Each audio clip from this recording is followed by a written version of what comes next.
Hey y'all, it's Israel and welcome to Israel's World. And today I'm gonna be doing another reaction video. And this reaction video is gonna be on reptiles, anatomy of a snake. Reptiles, anatomy of a snake. Reptiles, anatomy of a snake. And yeah, so let's get into the reaction.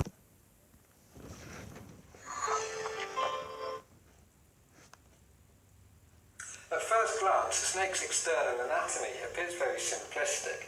The skeleton, for example, is made up primarily of the skull at the head end, the neck, and then the vertebrae all the way down the snake's back, each of which has a pair of ribs attached.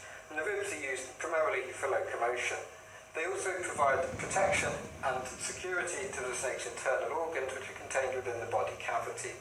We'll have a look at a prepared dissection specimen of a snake so you can see how these organs, which although they're slightly unusual in their arrangement and shape, are actually very similar to the ones that you're more familiar with if you're looking at a mammal, for example a dog or a cat.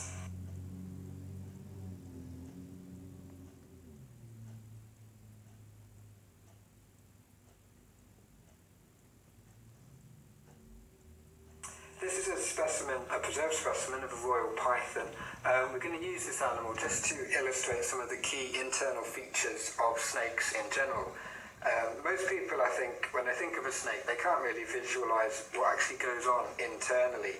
But if you actually open them up and have a look, you'll find that many of the organs that they have are comparable to the ones that we have in our own bodies. They're just organised differently and they have slightly different shape. We're going to start at the head end of this specimen, and I'll talk you through the features as we go down all the way to the cloaca and the tail end. Starting at the head, if you open the mouth up first of all, the two main features that you'll see in the snake's mouth, first of all is the tongue, which we'll just expose there, which as we've already discussed is used mainly for olfaction. The snake uses its tongue to sniff the air to gather scent particles for determining where its prey is or what's going on in its environment.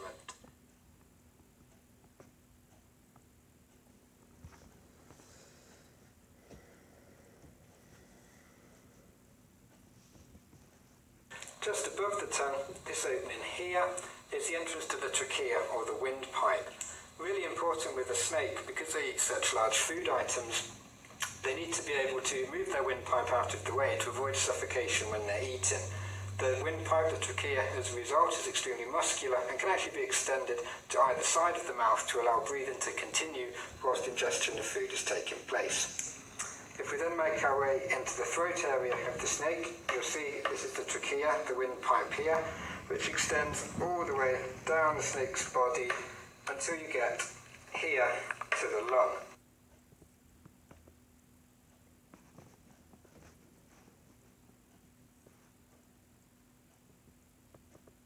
Snakes have only got one functional lung. It's more efficient for them to have one large lung rather than two lungs, which you'll be more familiar with. Just before we get to the lung, we've also got the snake's heart. Most reptiles have got a three-chambered heart, unlike mammals which have a four-chambered heart. And this actually allows for them to control their thermoregulation more efficiently and also gives them greater control over breath holding as well. After the heart, you then come to the liver, which is this long organ here. And continuing down, we finally get to the stomach and the intestine, which runs all the way down the bulk of the snake's body. Ultimately ending at the cloaca at the base of the tail. Organs of note, we've got the paired kidneys here. Okay, so one organ that you won't see in snakes is a bladder.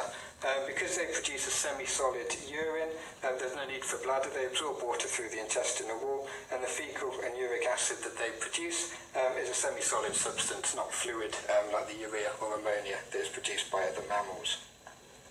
These yellow organs here, these are not actually organs, these are fat deposits. Very common in captive reptiles which are fed on a frequent diet of high quality food. In actual fact, many captive reptiles, were you to autopsy them after death, you would find a high concentration of fat deposits, and in several cases they can actually be one of the primary causes of an early death.